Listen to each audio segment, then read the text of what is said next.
Los inventores de Google.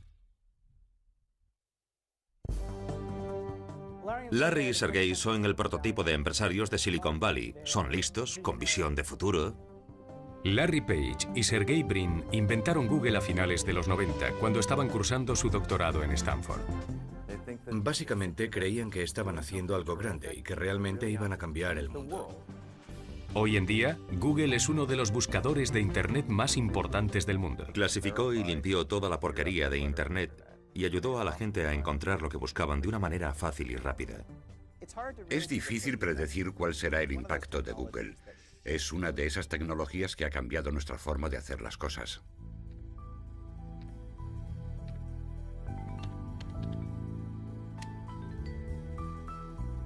Antes, encontrar cosas en Internet era muy complicado, así que estaba solo reservado a los más expertos, pero hoy en día no es así. Ahora, gracias a Google, el motor de búsqueda de la red, todo el mundo que tenga un ordenador y una conexión a Internet puede buscar en la web. Clasificó y limpió toda la porquería de Internet y ayudó a la gente a encontrar lo que buscaban de una manera fácil y rápida. Fue un gran avance. Hoy en día, Google procesa más de 200 millones de consultas al día de todas las partes del mundo. Yo soy de Inglaterra y allí muchísima gente usa Google. En Irlanda todo el mundo usa Google. Sí, Google es muy popular en Francia.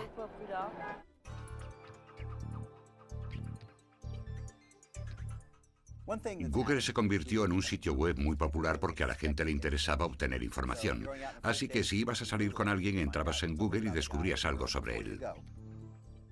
Google ha transformado la manera en la que la gente te ve. Es algo nuevo. Nuestra cultura está empezando a acostumbrarse. Google ha ayudado a mejorar la asistencia sanitaria. Los médicos dicen que cuando sus pacientes entran en la consulta están mucho más informados que antes. Google fue inventado por dos inteligentes estudiantes de doctorado de la Universidad de Stanford, Larry Page y Sergey Brin. Larry y Sergey son el prototipo de empresarios de Silicon Valley. Son inteligentes y con visión de futuro. Son testarudos en el buen sentido de la palabra. Page y Brin introdujeron Google en 1998. No podían haber elegido un mejor momento. Google apareció en el momento preciso, justo cuando millones de personas estaban empezando a utilizar Internet. Las páginas web echaban humo. El interés por Internet era impresionante. La red rebosaba de información. El único problema era encontrarla. Los buscadores existentes ayudaban un poco, pero la mayoría de las veces era muy difícil encontrar una joya. Antes de que existiese Google, tenías que realizar un montón de búsquedas diferentes para encontrar lo que estabas buscando. Y si entrabas en un sitio web tipo Yahoo, tenías que ir de una página a otra. Todos los buscadores tenían varios problemas. Algunos sacaban resultados irrelevantes. Ponías una búsqueda de coches y te salían cortadores de césped o tractores. Abrirse camino entre toda la basura para encontrar algunos resultados interesantes llevaba mucho tiempo y resultaba frustrante. Para superar el problema, algunos buscadores, como Yahoo, utilizaban personas, bibliotecarios en vez de ordenadores para catalogar la información de la red y crear directorios en los que se pudiese buscar directamente. Yahoo y Google siempre han tenido una filosofía diferente. Desde el punto de vista de Yahoo, era necesario contar con expertos que saben cuál será el mejor sitio para buscar algo en concreto y poder elaborar un catálogo, un directorio al que puedas acceder y encontrar las cosas que ellos han introducido. Pero esa solución tampoco era perfecta. Cuando tienes trillones de páginas web, es imposible tener bastantes editores que puedan hacer ese trabajo, pero puedes recurrir a los ordenadores que te permiten clasificarlo todo. Brin y Page optaron por el poder de la informática. Después de estudiar a los buscadores existentes, se inventaron un motor de búsqueda que se convertirá en el modelo a seguir por todos los demás buscadores. Ahora lo que me gustaría mostrarles es... Sergey Brin reveló parte de su trabajo en una reciente conferencia de tecnología, entretenimiento y diseño en Santa Mónica. Así es como tenemos que mover los bits para que la gente consiga las respuestas adecuadas a sus consultas. Como pueden ver, aquí hay un montón de datos moviéndose rápidamente. Tiene que ir por todo el mundo a través de fibras, satélites, de todo tipo de conexiones. Brin y Page ayudaron a que el tráfico de Internet se dirigiese tanto a sitios grandes como pequeños, a periódicos independientes, empresas y organizaciones que de otra manera nunca hubieran sido encontradas. El objetivo de Google a gran escala es ayudar a que la sociedad sea más democrática. Brin y Page también ayudaron a introducir un nuevo tipo de marketing que unía anuncios relevantes con los resultados de búsqueda. Cuando los usuarios buscaran algo así como flores, aparecería un anuncio de una tienda de flores, algo relacionado con su búsqueda específica. Antes de que existiese Google, nadie sabía cómo ganar dinero con los buscadores, así que a nadie le interesaba demasiado perfeccionarlos. Google ha convertido las búsquedas en algo muy rentable. Los anuncios incluidos en las páginas de búsqueda están ahora creciendo más rápido que ningún otro tipo de publicidad. Google se ha convertido en sus dos modalidades, como anunciante y como buscador, en todo un referente de cómo encontrar y ganar dinero en Internet. Es difícil predecir cuál será el impacto de Google. Es una de esas tecnologías que ha cambiado nuestra forma de hacer las cosas. Cuando se inventó el automóvil no fue solo algo que sirvió para llevar a la gente de un sitio a otro. Cambió toda nuestra cultura. Internet también está haciendo eso y Google ha tenido un papel importante en convertir Internet en lo que es ahora. El éxito de Google ha sido cuidadosamente observado por sus rivales. En noviembre de 2004, su competidor más fuerte, el gran Microsoft, anunció que iba a lanzar su propio buscador.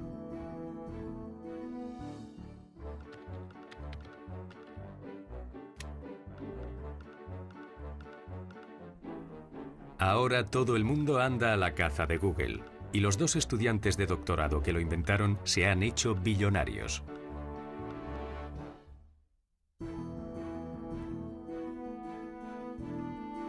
Los fundadores de Google, Page y Sergey Brin, no tenían la intención de crear su propia empresa. Lo que querían era vender su invento a una de las empresas que ya poseían buscadores. Altavista, Yahoo, You Name It, Excite, hablaron con Infoseek, hablaron con todas ellas. Y todas les dijeron lo mismo.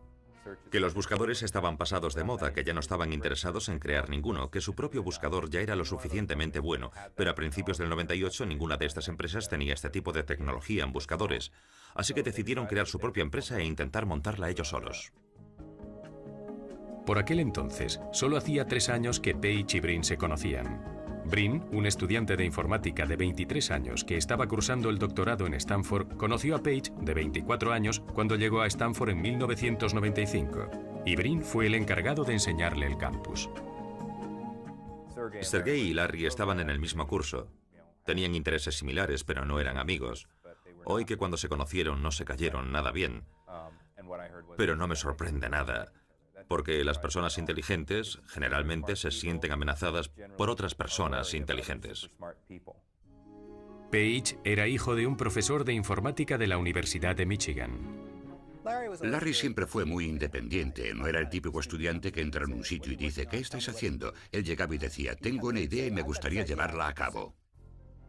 Era un inventor nato. Al principio de su carrera construyó una enorme impresora con fichas de Lego. Siempre hacía cosas que parecía que no iban a funcionar y luego siempre funcionaban. Sergey Brin era hijo de un profesor de matemáticas de la Universidad de Maryland. La familia de Brin había emigrado a Estados Unidos desde la Unión Soviética cuando solo tenía 6 años. Sergey también era muy inteligente y muy seguro de sí mismo. Sus intereses iban más allá de los buscadores de Internet. En realidad, Sergey estaba muy interesado en inventar algo relacionado con la biotecnología, los viajes espaciales y ese tipo de cosas. Le gustaban mucho los deportes al aire libre, el hockey sobre patines y cosas por el estilo, pero de los dos, probablemente él era el más extrovertido. A pesar de haber empezado con mal pie, Brin y Page enseguida se dieron cuenta de que tenían mucho en común y empezaron a trabajar juntos. No teníamos claro que queríamos crear un buscador. Sin darnos cuenta, acabamos creando un tipo de tecnología que podía ayudar a buscar información y entonces creamos el buscador.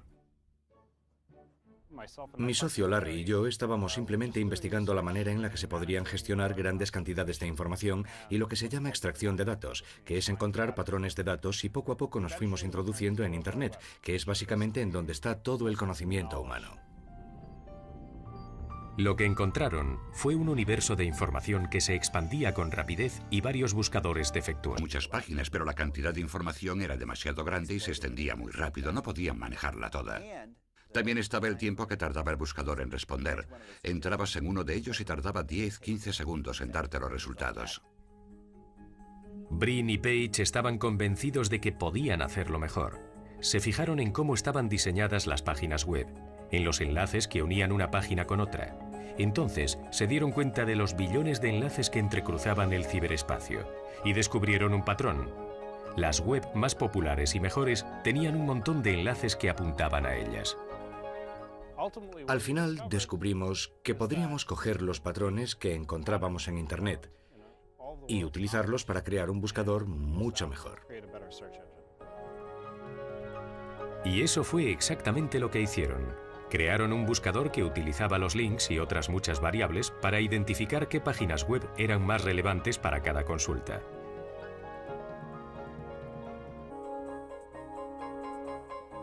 Pero el problema era conseguir ordenadores para ejecutar el programa.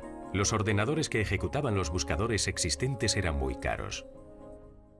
Así que tuvieron que apañárselas con lo que tenían a mano, que eran un montón de PCs, ordenadores baratos que estaban por ahí en medio, y fueron capaces de unirlos todos.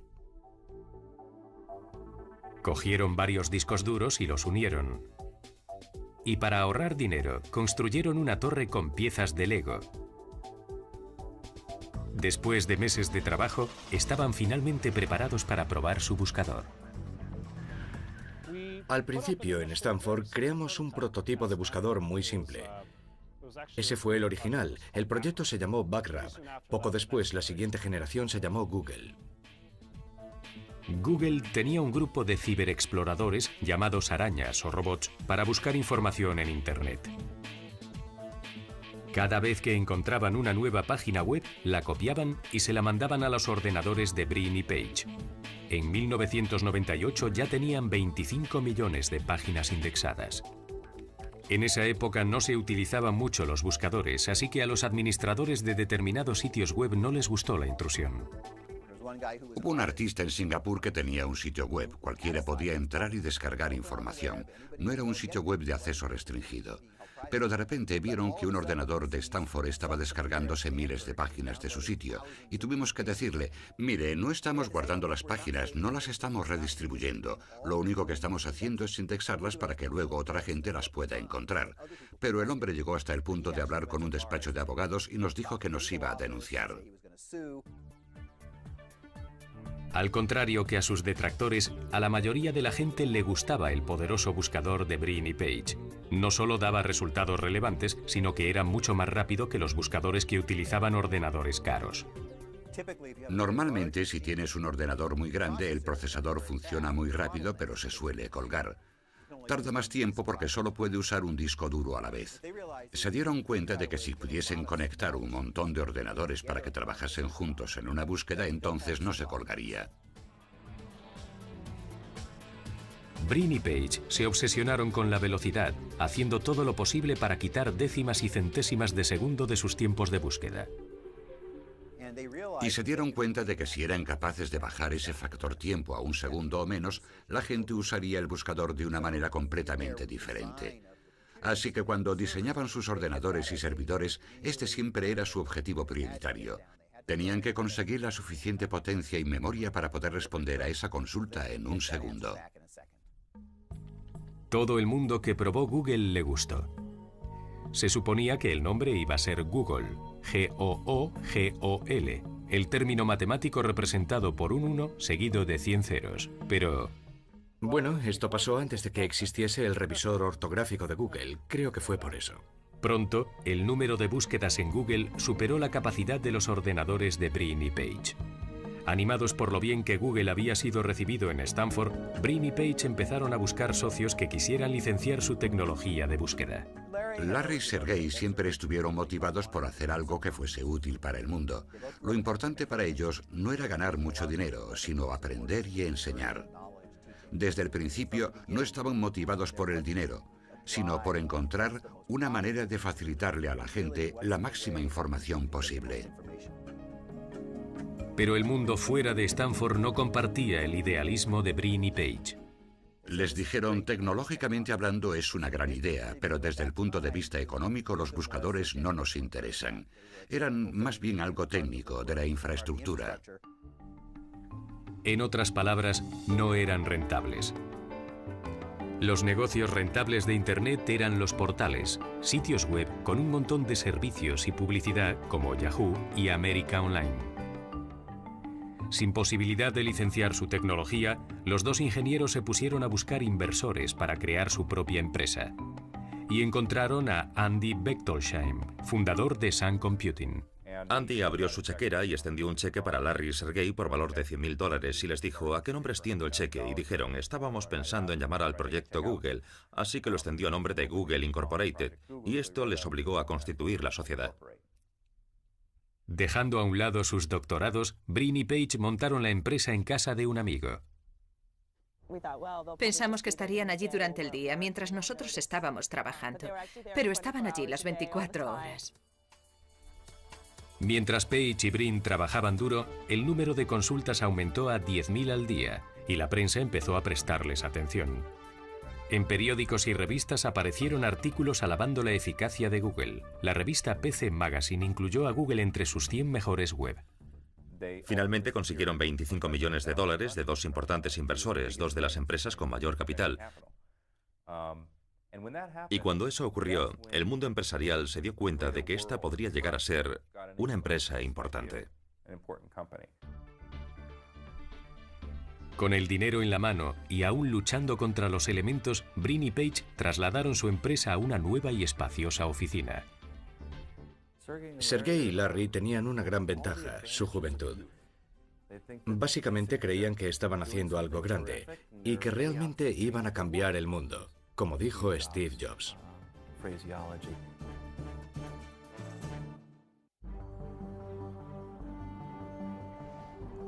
En su primer aniversario, en 1999, Google tenía 39 empleados y estaba respondiendo a 3 millones de consultas al día. Un año después, las consultas habían aumentado a 60 millones al día. En esos años, Brin y Page introdujeron publicidad en sus páginas de búsqueda y firmaron contratos para extender Google a Italia, Gran Bretaña, Japón y China. Era obvio que la compañía iba viento en popa. Para poder responder a la continua demanda, Brin y Page contrataron cientos de empleados nuevos, muchos de ellos estudiantes de doctorado, los mejores y más inteligentes. Además de que fueran inteligentes y buenos en su trabajo, queríamos a gente que encajase con la cultura Google. En la oficina hay un ambiente muy abierto y distendido. La gente se lo pasa muy bien, disfrutan mucho con su trabajo y realizamos mucho trabajo en equipo. La sede de Google es una mezcla entre un gabinete estratégico y un centro de recreo, un reflejo de su filosofía. Al principio Google empezó siendo el típico sitio donde ibas a pasar el rato, contando que nosotros éramos, ya sabes, estudiantes de informática, y bueno, aquí nos daban de comer gratis. Aquí no tienes más que entrar. Ya sabes, te coges algo de comida, te sientas y hablas con tus colegas sobre todo tipo de proyectos y aprendes cosas nuevas. Es un sitio donde puedes quedar con alguien para jugar al billar y discutir algunas ideas. Y nos dimos cuenta de que este tipo de ambiente era muy creativo.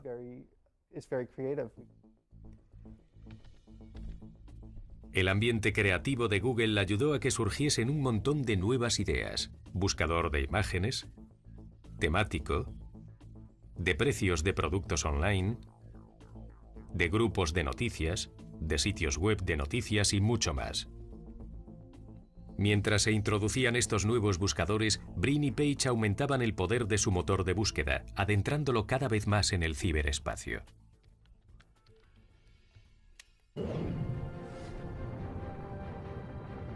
Entonces, ¿cómo funciona Google? ¿Por qué tiene tanto éxito? La búsqueda de respuestas sobre Google empieza, como muchas otras misiones, con un explorador robot adentrándose en lo desconocido. En el caso de Google, lo desconocido es el ciberespacio, y el explorador, un programa de ordenador que Brin y Page denominaron Googlebot. Googlebot rastrea el ciberespacio a gran velocidad. Su misión es encontrar todos los sitios web y copiar cada página web. Entonces sale y echa un vistazo a todas las páginas web y dice: he encontrado un nuevo sitio web, una mina de oro, y allí descargará las páginas y descubrirá si tiene algún enlace con algún sitio web desconocido, y de esta forma va rastreando páginas por todo el mundo. Googlebot hace un seguimiento de los sitios web y cada cierto tiempo cambian sus páginas. Con un buscador tan grande como Google, la actualización siempre es un problema, porque es imposible rastrear 3 billones de páginas al día. Así que designa una serie de sitios como prioritarios de acceso asiduo, como las webs de noticias, por ejemplo. Por ejemplo, Googlebot visita cbsnews.com en Nueva York muchas veces al día. Cada vez que copia una página, deja una tarjeta de aviso electrónica. En un día normal, Googlebot accede a los servidores de cbsnews.com 34.000 veces. Después de copiar una página, Googlebot la vuelve a mandar a Google, donde es clasificada y almacenada en el índice informático de la empresa. Cuando alguien escribe un criterio de búsqueda, por ejemplo, cámara digital, el buscador de Google no tiene que buscar en toda la red. Simplemente escanea sus propios archivos buscando los documentos que contengan estas palabras. En este caso, 16.800 millones de documentos. Hay que tener en cuenta que los ordenadores no son muy inteligentes. Pueden encontrar muchas páginas que contienen esas palabras en concreto, pero no tienen ni idea si se trata de información de calidad como la del New York Times o la Enciclopedia Británica, o de alguien que ha escrito algún email y está ahí colgado en la red. Entonces, ¿cómo hace Google para saber cuál de los 16.000 millones de documentos son los más importantes? La respuesta es PageRank, un algoritmo secreto inventado por Larry Page. PageRank es lo que diferencia a Google de la competencia. Lo que hicieron los inventores de Google, y fue algo muy inteligente, fue utilizar la estructura de enlaces de Internet como si se tratase de un concurso de popularidad. Page se dio cuenta de que las web más populares tenían muchos enlaces que apuntaban hacia ellas en otros sitios web, y que esos enlaces podrían utilizarse para medir su importancia. Las páginas se votaban las unas a las otras creando enlaces entre ellas. Cuando en tu página incluyes un enlace a otra página, estás diciendo que esa página es importante, estás votando por ella. Así que una página web que posea 20.000 enlaces en otras páginas será más importante que una que tenga 6 o ninguno. Y eso era suficiente para Page y Brin. Sus ordenadores no podían hacer juicios de valor, pero podían contar los votos y hacer una lista de las páginas web según su importancia. El sistema PageRank es en realidad mucho más complicado, tiene en cuenta muchos otros factores. Lo más extraordinario del buscador de Google es lo rápido que funciona. Google está obsesionado con la velocidad. Me refiero a que es casi imposible ver cuánto tarda desde que haces clic hasta que obtienes los resultados. ¿Cuánto tarda en encontrar 16 millones de resultados de cámaras digitales y ponerlos en el orden adecuado? Solo 0,59 segundos. La velocidad de Google y su precisión le ha convertido en el buscador favorito a nivel mundial. El pequeño Google ha ido creciendo y cambiando su logo según han ido pasando los meses. Los sombreritos de Año Nuevo dieron paso a los fuegos artificiales y luego a las calabazas y a los pavos. En 2001, el buscador precoz de solo 3 años estaba respondiendo a 100 millones de consultas al día. Tenemos alrededor de 5 billones de páginas indexadas, y eso son muchas, sobre todo si lo comparamos con cuando lo lanzamos, que creo que teníamos 20 millones o algo así, así que son 200 veces más. Y Google existe en 100 lenguas. Según la empresa iba cambiando, también lo hacían las vidas de sus fundadores. Yo suelo viajar mucho por negocios y conozco a mucha gente. Hace un mes conocí en Londres a Mikhail Gorbachev y a otros dignatarios. Pero lo más importante fue que Brin y Page decidieron dar un giro radical con respecto a un asunto crucial, la publicidad. Al principio estaban totalmente en contra. Lo veían como algo molesto que no entraba dentro de la filosofía corporativa de Google.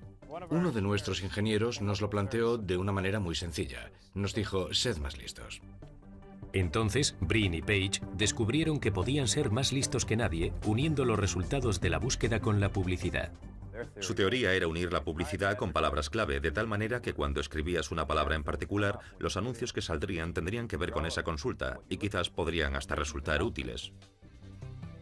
Llamaron a esta publicidad AdWords. Eran simples anuncios de texto claramente separados de los resultados de búsqueda. Algunos buscadores que hay hoy en día mezclan los resultados pagados con los otros resultados y no los distinguen. Por tanto, el usuario no sabe que ese resultado no hubiese aparecido si no hubiesen pagado por ello. Y yo creo que eso no está bien. En realidad, AdWords introdujo a Google en una nueva dimensión en lo que se refiere a rentabilidad y crecimiento personal. Entras en Google y escribes semillas de flores salvajes. Entonces salen una serie de textos y en la parte derecha de la página aparecen pequeños anuncios rectangulares. Esos son los enlaces patrocinados o los anuncios pagados, los AdWords. El primero de la lista es un anuncio de American Meadows, una empresa de Vermont que vende semillas de todo tipo de flores salvajes. Google coloca su anuncio cada vez que una persona escribe el término de búsqueda semillas de flores salvajes. Si pinchas aquí, vas directamente a nuestra página web. Ray Allen es el gerente de American Meadows. Lo realmente revolucionario de la publicidad de coste por clic como los AdWords es que cuando pones tu anuncio en esa página, es el cliente el que te encuentra a ti. No tienes que buscarlo tú como ocurre en una revista o en la televisión. Él te encuentra a ti. Y cuando alguien hace clic en uno de tus anuncios, está diciendo, quiero ver tu producto. Tú no tienes que poner tu anuncio y decir, por favor, miren mi producto. Ni tampoco tienes que pagar cientos de dólares por esto. Google subasta sus términos de búsqueda a los anunciantes. Allen pujó 62 céntimos por el término semillas de flores salvajes. Cada vez que alguien hace clic en su anuncio, él paga a Google esa cantidad. La puja de Allen fue la más alta, por eso su anuncio es el primero que aparece. Una de las cosas más importantes para que funcionen los AdWords es estar entre los 3 primeros en los términos de búsqueda principales. Tienes que estar ahí. La informática permite a los anunciantes controlar a tiempo real cómo van sus términos de búsqueda. Uno de nuestros mejores términos de búsqueda es semillas de flores salvajes. Es normal porque eso es lo que vendemos.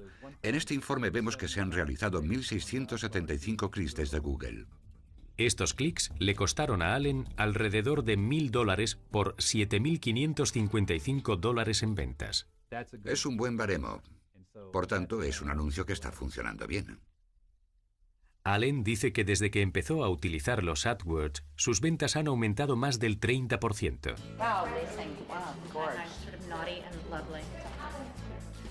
Los dueños de Daily Candy, un boletín de noticias vía email, también son fans de la publicidad de Google.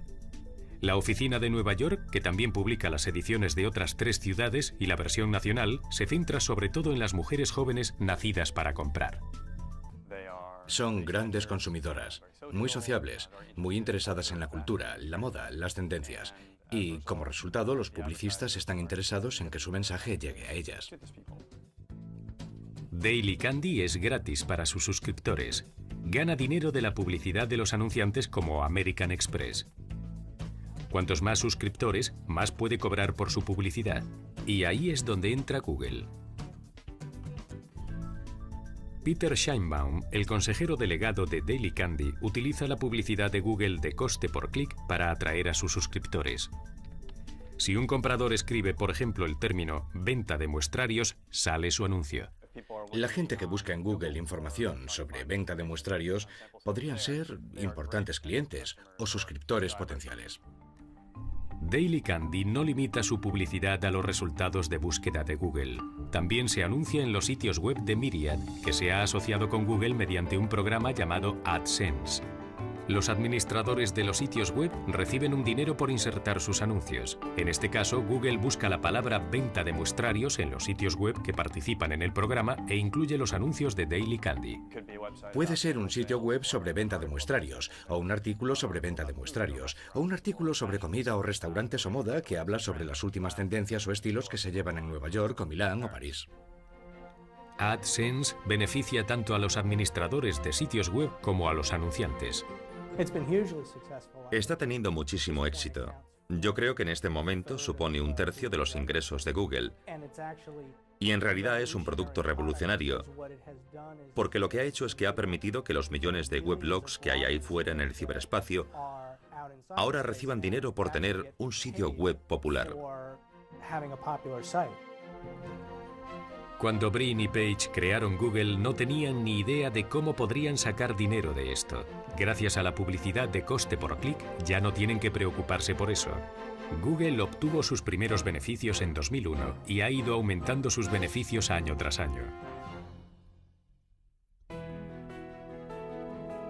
La popularidad de la publicidad de coste por clic de Google abrió las puertas a nuevos retos para sus inventores, Brin y Page. La batalla de las empresas por conseguir que su anuncio esté entre los primeros resultados provocó la creación de empresas para generar una ventaja competitiva. Hay una gran competencia por estar entre los 5 primeros resultados de búsqueda de Google. De hecho, ha creado toda una industria de empresas que aconsejan a los anunciantes cómo encontrar palabras clave que les pongan entre los 5 primeros resultados. Una de estas empresas, llamadas optimizadores de motor de búsqueda, es Prime Visibility. Aquí vemos lo que Google ve en su índice. Andrew Hazen es el fundador y director de Prime Visibility, una empresa especializada en situar a los sitios web de sus clientes entre los primeros resultados de búsqueda de Google. Para ello, modifican los sitios web de sus clientes para que obtengan la máxima puntuación en el PageRank. Google es famoso por su PageRank y puedes ver el valor de PageRank de un sitio web en una escala de 0 a 10. Se trata de una fórmula secreta. Se dice que el PageRank contiene más de 500 millones de variables. En su tesis doctoral, Page y Brin revelaron que la variable más importante del PageRank son los enlaces a otros sitios web. Los optimizadores de motor de búsqueda se aseguran de que los sitios web de sus clientes tengan enlaces suficientes. Los optimizadores también han descubierto numerosas variables del PageRank. Boxesdelivered.com, uno de los clientes de Hazen, aparece en la lista de los 3 primeros resultados de Google. Boxesdelivered.com es un sitio web que corresponde a una empresa de mudanzas. Básicamente, cuando la gente está pensando en hacer una mudanza, sea esta comercial o residencial, sabemos por nuestra investigación que cajas de mudanzas y empresas de mudanzas son nuestros 2 términos clave de búsqueda. Google premia con muchos puntos a los sitios web en los que el término de búsqueda aparece muchas veces. Así que Hazen ha colocado la palabra cajas de mudanzas por toda su página web. En esta página puedes ver todas las palabras subrayadas, y estas son las palabras que ve el PageRank de Google y puntúa las veces que se menciona el término. Pero lo que Google está buscando no es solo la cantidad, sino también la calidad. ¿Dónde aparecen los términos de búsqueda? Todo se puntúa. Así que el título, que es el nombre de la página en sí, puede obtener en una escala de 1 a 10 un 8 o un 9. El contenido de la página puede que obtenga un 9. Que tenga simplemente un texto normal no es tan beneficioso como que tenga parte del texto en negrita o enlaces en los que se pueda pinchar. Hazen también aumentó el número de enlaces desde los que se podía acceder a Boxes Delivered. El sitio web original de Boxes Delivered tenía solo 6 o 9 enlaces. Hazen aumentó su número a 90.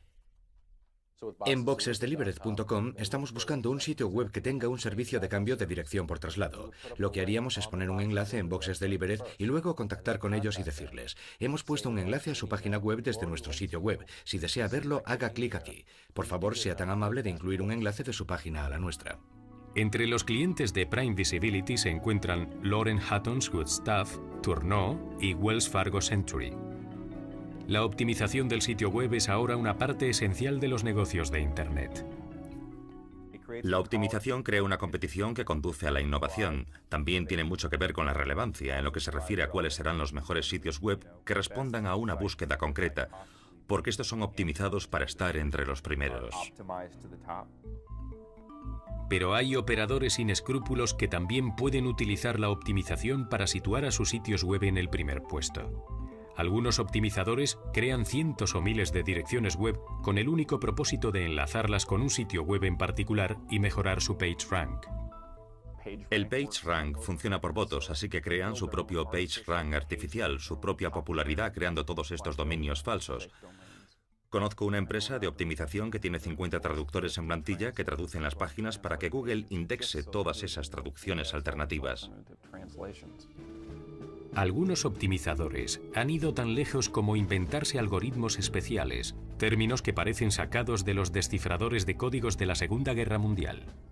La mayoría son programadores o quizás especialistas en lenguas y estudian Google desde el punto de vista de la programación. Se descargan de Google página tras página, búsqueda tras búsqueda, para intentar determinar cómo Google realiza su ranking de páginas. Es una batalla constante, un poco como el antiguo conflicto de la Unión Soviética con Estados Unidos. Cada vez que uno de los bandos consigue nueva tecnología, el otro bando intenta contraatacar con otra nueva tecnología. Estos esfuerzos por derrocar al sistema PageRank de Google amenazan con acabar lo que distingue a Google de todos los demás buscadores, la relevancia de sus resultados. Google responde a este ataque actualizando periódicamente su algoritmo secreto. En febrero de 2003, webmasterworld.com empezó a publicar las actualizaciones como si fuese el parte del tiempo anunciando huracanes. La primera fue Boston, le siguió Cassandra, Dominic y Esmeralda. Luego, en la mañana del 14 de noviembre de 2003, llegó la actualización más grande de todas, Florida. En realidad no sabíamos exactamente de qué iba todo esto, pero sabíamos que era la actualización más grande que Google había realizado jamás. Casi todos los sitios web comerciales en Internet perdieron algunas de sus páginas web. Fue un cambio dramático. Innumerables sitios web comerciales que estaban situados en los primeros puestos del ranking de búsquedas de Google de repente desaparecieron sin dejar rastro. Antes de la actualización Florida sabíamos más o menos el tipo de actualizaciones que hacía Google y solían ser mucho menores. Después de la actualización Florida nadie tenía ni idea de lo que Google había hecho. Durante un tiempo fue un auténtico caos.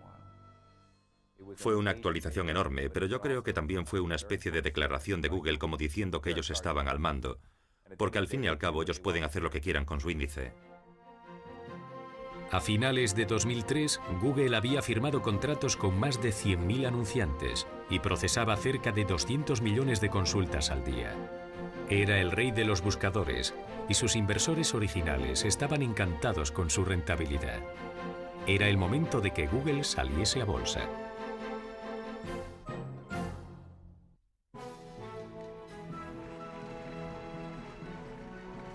El 2004 fue el año decisivo para Google. Fue el año en que Brin y Page decidieron que Google saliese a bolsa.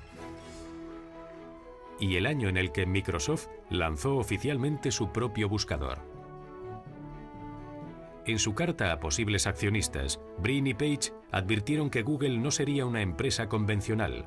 Su objetivo, decían, era hacer de Google una institución que convirtiese al mundo en un lugar mejor. Creo que su salida a bolsa fue un reflejo de su idealismo en cuanto a la forma de gestionar Google. Lo organizaron de tal manera que no solo los inversores institucionales y los agentes de Wall Street pudiesen beneficiarse de estas acciones, sino también que cualquier accionista podría invertir en Google. Este inusual enfoque significó menos dinero y menos beneficios potenciales y por consiguiente la pérdida del apoyo de la mayor parte de Wall Street. En Wall Street estaban preocupados por las capacidades de gestión de Brin y Page. Como resultado, la entrada en bolsa de Google no empezó muy fuerte, cotizando a un precio un poco más bajo de lo que se esperaba. En el mundo de los negocios, probablemente no tiene mucho sentido cabrear a Wall Street cuando no es necesario. Pero Brin y Page rieron los últimos. Poco a poco, el precio de las acciones empezó a subir y ahora su fortuna asciende alrededor de 4 billones de dólares. Sus amigos dicen que el dinero no les ha cambiado, que siguen teniendo los mismos valores que tenían cuando empezaron. Sigo llevando una vida sencilla. Mi coche tiene unos 10 años. Es un Honda nada lujoso y tengo un piso en Palo Alto. Siguen estando muy dedicados al negocio, sobre todo a la parte tecnológica, para introducir nuevas ideas, nuevos métodos para que la información sea más accesible. Sin embargo, el cambio a una empresa cotizada en bolsa ha supuesto algunas modificaciones. Los inversores capitalistas les dijeron, es hora de nombrar a un consejero delegado, estamos creciendo mucho y realmente necesitamos a alguien, algún tipo de supervisión. Ellos no estaban de acuerdo con esto y hasta que todos no se pusieron de acuerdo en Eric Schmidt, un ingeniero muy respetado con mucha experiencia en gestión de empresas, es decir, la persona perfecta para el puesto, no se plantearon la idea de que un consejero delegado entrara en la ecuación. Ahora que Google es una compañía multimillonaria, se enfrenta a retos a los que nunca antes se había enfrentado. Yo creo que el problema más grande al que tendrá que enfrentarse Google será cómo pasar de ser una empresa de 100 empleados hace 2 o 3 años a ser una empresa de 10.000 empleados dentro de 2 o 3 años. Eso es lo más difícil de hacer para cualquier empresa, y ellos lo tenían que hacer a un ritmo totalmente acelerado. Muchos de los trabajadores de Google son ahora millonarios gracias a la venta de acciones. Esto crea otros problemas. Yo creo que como resultado Google, es decir, Larry y Sergey, van a tener que enfrentarse a una facturación superior a la que nunca han tenido. Y bueno, por supuesto está la competencia. Page y Brin han demostrado que los buscadores pueden ser extremadamente rentables. Ahora todo el mundo anda al acecho. Yahoo ha estado comprando otros motores de búsqueda y servicios complementarios. Ahora, con el todopoderoso Microsoft calentando motores, muchos expertos piensan que pronto se iniciará una guerra de buscadores de Internet. Definitivamente está surgiendo una nueva generación de competidores. Y bueno, esto es algo que hay que tomárselo muy en serio. Microsoft y Yahoo son empresas muy fuertes. Para seguir a la cabeza de sus competidores, Google continúa añadiendo nuevos detalles a su creciente lista de servicios. El Google Desktop busca en el disco duro del ordenador igual que Google busca en Internet. Google Print permite a los usuarios buscar información específica en libros actuales. La compra de Keyhole Corporation permite a los usuarios acceder a imágenes de satélite y aéreas de la superficie de la Tierra de manera gratuita. Google quiere ser la fuente de información más grande del mundo. Y creo que Larry y Sergey reconocerían que aún están a mitad de camino de conseguirlo. Con alrededor de 8 billones de documentos e imágenes almacenadas en sus archivos, la librería más importante de Internet está camino de conseguirlo. Creo que cualquier cosa que no siga desarrollándose sería algo así como un jardín que deja de regarse. Hay muchos avances tecnológicos interesantes en los que estamos trabajando para que esto se haga realidad. Una de las cosas más difíciles es navegar sobre aguas inexploradas legalmente. Juicios de clientes de AdWords que utilizaban términos de búsqueda de marcas conocidas y denuncias por invasión de la privacidad son signos de las aguas turbias que se avecinan.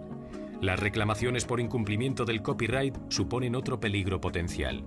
En las páginas de búsqueda de Google, por ejemplo, salen muchas imágenes y artículos de periódico con copyright. Google no suele quitarlos a no ser que alguien se queje. Si pueden presentar pruebas de que se trata de una propiedad intelectual, nosotros la quitamos. Respetamos que los contenidos son de ese sitio web y si no quieren que sean difundidos, lo aceptamos. La búsqueda de Page y Brin por conseguir que la información mundial sea algo totalmente accesible hace que también surja un problema social.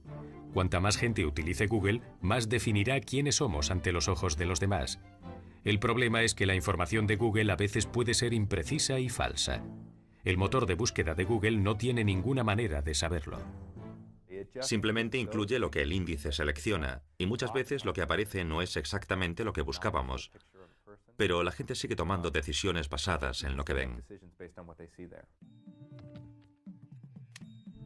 Para lo bueno, y en algunos casos para lo malo, el genio omnipresente de la información instantánea ha salido ya de la lámpara.